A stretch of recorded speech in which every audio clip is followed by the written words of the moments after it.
ছত্তিশগড়ের বস্তার জেলায় অবস্থান করে পাহাড় ঝর্ণায় ঘেরা এই জগদলপুর, যেখানে ঘুরে দেখার মতন আছে বেশ কিছু জায়গা। জগদলপুর স্টেশন থেকে প্রায় 4 কিলোমিটার দূরে আমার ঠিকানা ছিল চম্পাবাগ ভিলেজ রিসর্ট, যার ভেতরের পরিবেশটি বেশ চমৎকার। থাকার মতন এই রিসর্টে আছে কটেজ এবং রুমের ব্যবস্থা, যার মধ্যে আমাদের রুম ছিল 207। চলে আসলাম চম্পাবাগ রিসর্টের রুম নাম্বার 207-এ। আর দেখতেই পাচ্ছেন বেশ সুন্দর রুম, কিন্তু এটা একটা এসি রুম আছে এটা। আর দেখুন টিভি আছে, সব বেসিক ফ্যাসিলিটি এখানে দেওয়া আছে। একটা বড় বেড দেখতে পাচ্ছেন, এখানে চাইলে 3 জন আরামসে শুতেই পারেন। এটা হচ্ছে রাখার জায়গা আছে, আর এই হচ্ছে ওয়াশরুম। শ্যাম্পু সাবান সব দেওয়াই আছে, আর কিটও আছে, দেখুন শেভিং কিট, সমস্ত কিট এখানে দেওয়া আছে। তো এই হচ্ছে আমাদের রিসর্ট। এখানে আমরা থাকবো দুরাত থেকে এখানে দেখাবো বিস্তারিত কিছু জায়গা। তো সঙ্গে থাকুন আর দেখতে থাকুন আজকের এই ভিডিওটা। এই দিনের মতন লাঞ্চের পর বেরিয়ে পড়লাম এখানকার কিছু লোকাল স্পটগুলি দেখতে। প্রথমে একটি অটোতে পৌঁছে গেলাম এখানকার এক শক্তিপীঠ দন্তেশ্বরী মন্দির। এরপরে একে একে ঘুরে দেখলাম বালাজি মন্দির এবং দলপত সাগরের মতন কিছু জায়গা।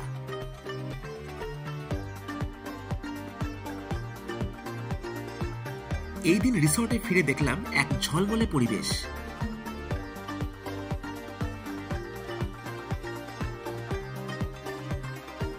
প্রতি উইকেন্ডে এখানে হয় লাইভ কনসার্ট। এছাড়াও স্পেশাল কোনো প্ল্যান হলে এখানে আছে গেট টুগেদারের আলাদাই জায়গা, যার বুকিং চার্জ পড়বে 1000 টাকা।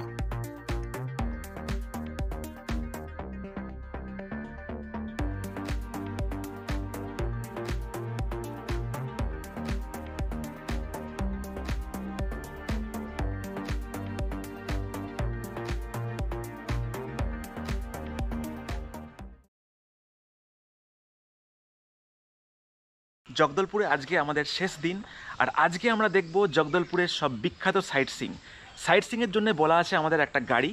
তো চলুন এবার দেখাই জগদলপুরে আজকের সব দুর্ধর্ষ জায়গাগুলো। আশা করছি আজকের ভিডিওটা আপনাদের সবার ভালো লাগবে।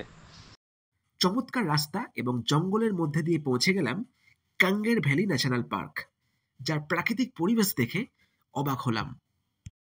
প্রায় 200 বর্গ কিলোমিটার জুড়ে ছড়িয়ে আছে এই কাঙ্গের ভ্যালি ন্যাশনাল পার্ক, যা ছুঁয়ে যায় ছত্তিশগড়, মধ্যপ্রদেশ এবং ওড়িশার মতন কিছু রাজ্য। বন্ধুরা, চলে এসেছি কাঙ্গের ন্যাশনাল পার্কে, আর এখানে আমরা দেখব কুটুমসার কেভস। আর কুটুমসার কেভস দেখার জন্য কিন্তু আলাদা এখানে গাড়ি ভাড়া করতে হয়। মানে গাড়ি মানে এখানে আছে সাফারি গাড়ি, জিপসি গাড়ি বলতে পারেন। এগুলো জিপসি আছে, দেখুন কাঙ্গের ভ্যালি ন্যাশনাল পার্কের নিজস্ব সাফারি গাড়ি।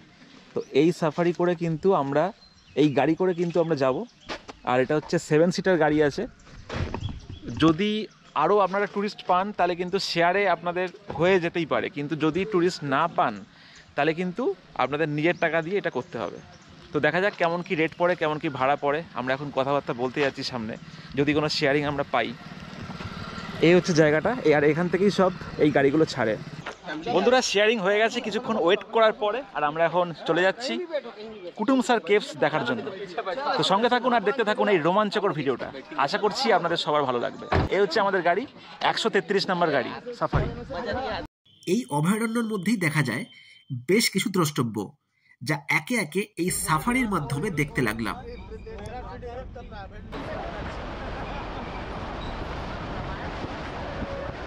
এই হচ্ছে পাথুরে খাদান টাইপ রাস্তা দেখতে পাচ্ছেন। আর চলে এসেছি কাঙ্গের ন্যাশনাল পার্কের মধ্যে আমাদের প্রথম দ্রষ্টব্য কাঙ্গের ধারা ওয়াটারফলস। এই দেখুন কাঙ্গের নদী, আর এই হচ্ছে কাঙ্গের ধারা ওয়াটারফলস। বিউটিফুল, জাস্ট বিউটিফুল একটা ওয়াটারফলস কিন্তু।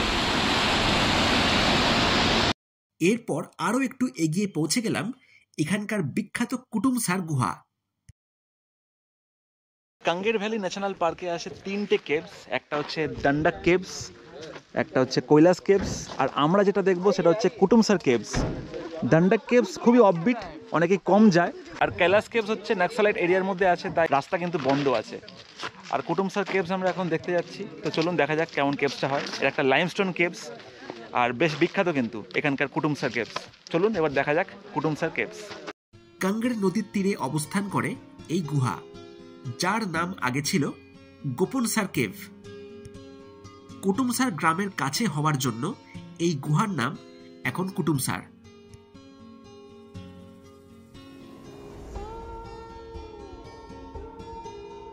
কুটুমসার কেভসের নামার রাস্তা মোটেই সহজ না। যাদের নিঃশ্বাসের প্রবলেম তারা এই জায়গাটি এড়িয়ে চলবেন।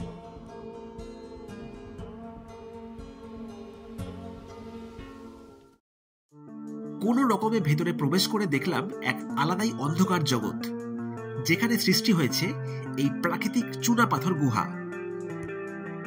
সেই চুনা পাথরের মধ্যে অনবরত জল পড়ে সৃষ্টি হয়েছে স্ট্যালেগমাইট এবং স্ট্যালাসাইটের মতন নানান সব আকৃতি।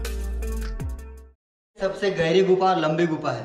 अच्छा, क्योंकि बहुत सारे गुफा है लेकिन इतना जमीन के अंदर नहीं है। इसको पाताल गुफा के नाम से भी जान सकते हैं। अच्छा अच्छा अच्छा। अभी यहाँ से हम लोग 330 मीटर अंदर जाएंगे, फिर इधर से आना पड़ेगा जी। और जितना गुफा बना है पूरा अंडरग्राउंड वाटर जो भूमिगत नाला से कट के बनी हुई गुफा है, और ऊपर का पूरा लाइमस्टोन का चट्टान है ना। अच्छा। सबसे पहले 1900 में स्थानीय आदिवासियों द्वारा गुफा को देखी गई थी, वो भी जानवर शिकार करते हुए। अच्छा। उसके बाद 1951 में जियोलॉजिकल डॉक्टर शंकर तिवारी के द्वारा गुफा का सर्वे किया गया है, मतलब पब्लिक के लिए ओपन हो गया। अच्छा है ना। अब तब से चल रही है। सीढ़ी रेलिंग बनाया गया है, आर्टिफिशियल है, बाकी सब नेचुरल है।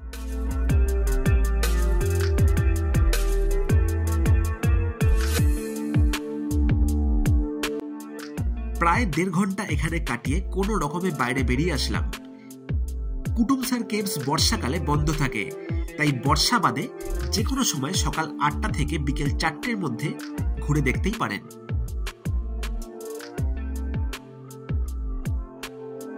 কেভস থেকে বেরিয়ে আবার সেই জিপসি গাড়িতে 15 কিলোমিটার দূরে চলে গেলাম পিক আপ পয়েন্টে, যেই জঙ্গলের মধ্যে আমার লেন্সে ধরা পড়ল এক মস্ত বড় নীলগাই। বন্ধুরা, দুর্ধর্ষ কুটুমসার কেভস থেকে ঘুরে আসলাম এখন সেই পিক আপ পয়েন্টে। আর এখানে দেখুন একদম পুরো সবুজের সমারোহ আছে, চারিদিকে পুরো জঙ্গল। আর এখানে কিন্তু এখানকার লোকাল আদিবাসীরা সব লোকাল আইটেম বিক্রি করে, ঠিক আছে। এখানে দেখুন পুরো এরকম করে এই টকরিটা দেখুন বানাচ্ছে। আর এটা দেখুন এখানকার লোকাল দারু বলতে পারেন, লোকাল দারু। হ্যাঁ, দেশি দারু, মহুয়া। হ্যাঁ होता है ना फूल उसका। হ্যাঁ, মহুয়া का रस না। দেশি টমেটো বিক্রি হচ্ছে দেখুন। এই বাদাম চিক্কি লোকাল আইটেম, ছোলা ভাজা আর কলা। এখান থেকে আমাদের গাড়িতে রওনা দিলাম কাঙ্গের ঘাটিতে অবস্থিত তিরথগড় ওয়াটারফলসে। বন্ধুরা, চলে আসলাম কাঙ্গের ভ্যালি ন্যাশনাল পার্কে অবস্থিত আমাদের পরের স্পট তিরথগড় ওয়াটারফলস। দেখুন এটা হচ্ছে চারিদিকে এখানে লোকাল দোকানপাট আছে, দেখতে পাচ্ছেন। আঙুর, ফল মূল সব বিক্রি হচ্ছে, লোকাল দারু সবই এখানে পাওয়া যায় মোটামুটি। আর এখানে কিন্তু এইসব হোটেল আছে। দেশি চিকেন যদি আগে থেকে আপনারা খেতে চান তাহলে কিন্তু আগে থেকে বললে এখানে পাওয়া যায় দেশি চিকেন লাঞ্চে। এইসব দেখতে দেখতেই কিছু সিঁড়ি ভেঙে পৌঁছে গেলাম তিরথগড় ওয়াটারফলসের একদম সামনে।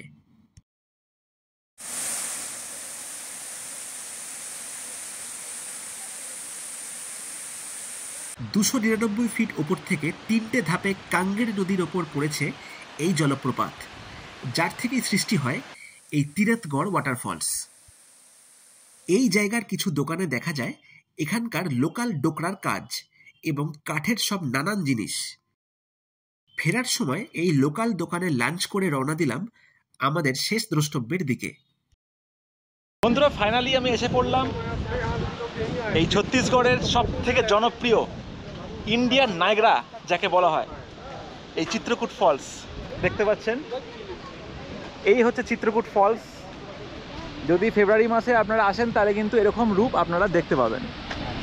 এই হচ্ছে এরকম রূপ দেখতে পাবেন। আর যদি বর্ষাকালে আসেন তাহলে কিন্তু ওই পুরো জুড়ে কিন্তু একদম ফলসটা পড়ে।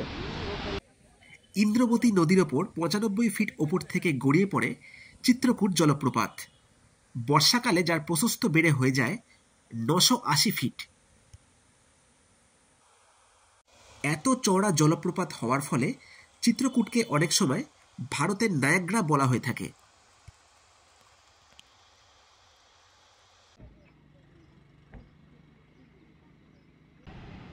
বর্ষা বাদে এই স্পটে আছে বোটিংয়ের ব্যবস্থা। তেমনি বেশ কয়েকটা সিঁড়ি ভেঙে পৌঁছে গেলাম বোটিং জোনে, যেখানে 15 সিটারের এক বোটে শেয়ারে উঠে শুরু করলাম সেই অসাধারণ অ্যাডভেঞ্চার।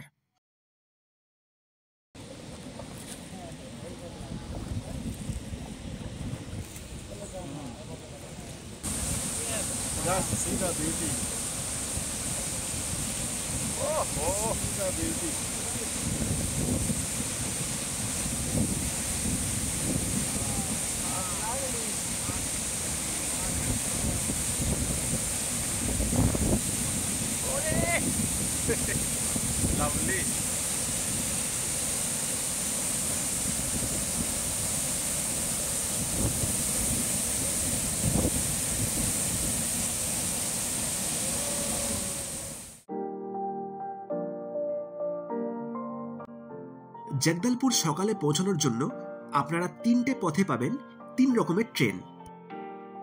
ভুবনেশ্বর থেকে জগদলপুরের মধ্যে চলে হীরাখান্ড এক্সপ্রেস, রাউরকেল্লা থেকে জগদলপুরের মধ্যে চলে ইন্টারসিটি এক্সপ্রেস এবং ভাইজাগ থেকে জগদলপুরের মধ্যে পাবেন এই 18514 কিরান্দুল এক্সপ্রেস, যেই ট্রেন জগদলপুরে পৌঁছে দেবে একদম ভোর 5টায়। এছাড়াও জগদলপুরে আছে মা দন্তেশ্বরী এয়ারপোর্ট, যেখানে ছোট ফ্লাইট পাবেন হায়দ্রাবাদ, দিল্লি এবং রায়পুরের মধ্যে।